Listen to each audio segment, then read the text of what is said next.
राधे राधे भक्तों, आप सभी को कार्तिक मास की हार्दिक शुभकामनाएं। आज से कार्तिक मास शुरू हो रही है। आज आप सुनेंगे कार्तिक मास में पुण्य फल देने वाली पौराणिक कथा। कार्तिक मास का शास्त्रों में विशेष महत्व बताया गया है। इस महीने में जो व्यक्ति भगवान विष्णु और माता लक्ष्मी की उपासना करता है, उसकी सारी इच्छाएं पूर्ण होती है। साथ ही कार्तिक मास में कार्तिक महात्म्य व्रत कथा का श्रवण करने से सारी मनोकामना अवश्य ही पूरी होती है। चलिए कथा शुरू करते हैं। श्री सूत जी बोले, जब देवऋषि नारद श्री कृष्ण चंद्र जी से मंत्रणा करके चले गए, तब हर्ष से गदगद होकर सत्यभामा ने अपने पति श्री कृष्णचंद्र जी से कहा, हे स्वामी, मैं धन्य हूँ, मेरा सफल जीवन धन्य है। मैं अपने को कृतकृत्य समझती हूँ। मेरे जन्मदाता वे माता पिता भी धन्य है, क्योंकि उन्होंने निसंदेह त्रैलोक्य सुंदरी मुझ सत्यभामा को जन्म दिया। इस सुंदरता का ही प्रभाव है कि आपकी 16,000 स्त्रियों के रहते हुए भी मैं आपको विशेष प्रिय हूँ। केवल इसी के लिए मैंने कल्प वृक्ष के साथ आदि पुरुष आपको विधि पूर्वक संकल्प कर नारद के लिए उसी समय समर्पित कर दिया। जब संसार के लोग कल्प वृक्ष का नाम तक नहीं जानते थे, वही कल्प वृक्ष उस समय मेरे आंगन में लगा हुआ है। हे मधुसूदन, तीनों लोकों के स्वामी भगवान लक्ष्मीपति की मैं अतिशय प्रियतमा हूँ, इसीलिए मैं आपसे कुछ पूछने की इच्छा करती हूँ। यदि आप चाहते हैं तो मेरे प्रश्न का उत्तर विस्तार पूर्वक मुझसे कहिए, जिसे सुनकर मैं अपना कल्याण करूँ। मुझे वह उपाय बताइए जिससे कल पर्यंत भी मेरा आपका वियोग कदापि न हो। सूत जी ने कहा।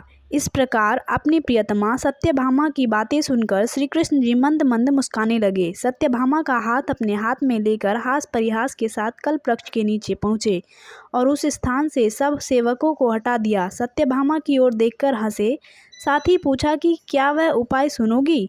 सत्यभामा भगवान के इस अनुराग को देखकर संतुष्ट और पुलकित हो गई और श्री कृष्ण जी भी सत्यभामा को देखकर गदगद हो गए। श्री भगवान ने कहा कि हे देवी, वास्तव में इन 16,000 स्त्रियों के रहते हुए भी तुम मुझे प्राण के प्यारी तुल्य हो।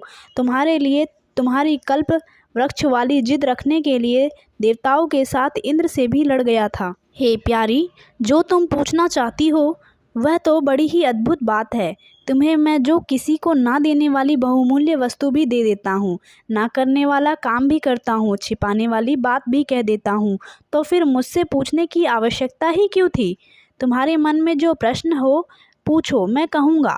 सत्यभामा ने कहा, हे नाथ, मैंने पूर्व जन्म में कौन सा दान, व्रत अथवा तपस्या की थी जिसके प्रभाव से मैं संसार में पैदा होकर भी संसार की बाधाओं से मुक्त हूँ और आपकी अर्धांगिनी हूँ। सर्वदा गरुड़ पर सवारी करती हूँ, आपके साथ इंद्रादि देवताओं के यहाँ जाने पर आपके साथ में जाती हूँ। यही मैं पूछती हूँ कि मैंने उस जन्म में कौन सा शुभ कार्य किया है। पूर्व जन्म में मैं कौन थी, कैसा स्वभाव था और मैं किसकी पुत्री थी। श्री कृष्ण चंद्र जी ने कहा, हे प्रिय, तुम सावधान होकर सुनो। मैं तुम्हारे पूर्व जन्म की कथा कहता हूँ। उस जन्म में तुमने जिस पवित्र व्रत को किया था सो बतलाता हूँ। जबकि सतयुग का अंत हो रहा था, उस समय मायापुरी में अति गोत्र वाला देव शर्मा नामक ब्राह्मण निवास करता था। वह समस्त वेदों तथा वेदांगतों से परांगत, अतिथि पूजक, अग्निहोत्री तथा सूर्य नारायण का व्रत करता था। सर्वदा सूर्य देव की उपासना करने के कारण वह दूसरे सूर्य की भांति देदीप्यमान था। उसको वृद्धावस्था में गुणवंती नाम की एक कन्या उत्पन्न हुई। देव शर्मा को उस पुत्री के अतिरिक्त कोई संतान नहीं थी। उसने अपनी पुत्री का विवाह अपने एक शिष्य चंद्र के साथ कर दिया। पुत्रविहीन देवी शर्मा अपने शिष्य चंद्र को अपने पुत्र के समान मानते थे और जितेंद्रिय चंद्र भी देव शर्मा को अपने पिता के सहज समझता था। एक दिन चंद्र और देव शर्मा दोनों कुश और समाधि लाने के लिए वन में गए और इधर उधर घूमते घूमते हिमालय के समीप एक उपवन में पहुंच गए। तब उन्होंने एक विकराल राक्षस को अपनी ओर आते हुए देखा। उसे देखकर ये दोनों भय से व्याकुल हो गए। शरीर के अंग शिथिल हो गए, वे भागने में असमर्थ हो गए। यम स्वरूप उस राक्षस ने दोनों को मार डाला। हमारे गणों ने उस क्षेत्र के प्रभाव और उन दोनों के धार्मिक स्वभाव के कारण उन दोनों को वैकुंठ धाम में पहुंचाया। जीवन भर उन दोनों ने जो सूर्य देव का आराधना किया था, उसी से मैं उन पर बहुत प्रसन्न था। हे प्रिय, शैव सूर्यपासक, गणेश के पूजक, वैष्णव और शक्ति के पूजक, जैसे वर्षा का पानी समुद्र में गिरता है, उसी भांति ये सब अंत में मेरे ही समीप आते हैं। अकेला मैं ही नाम और क्रिया के भेद के 5 रूपों में विभक्त हूँ।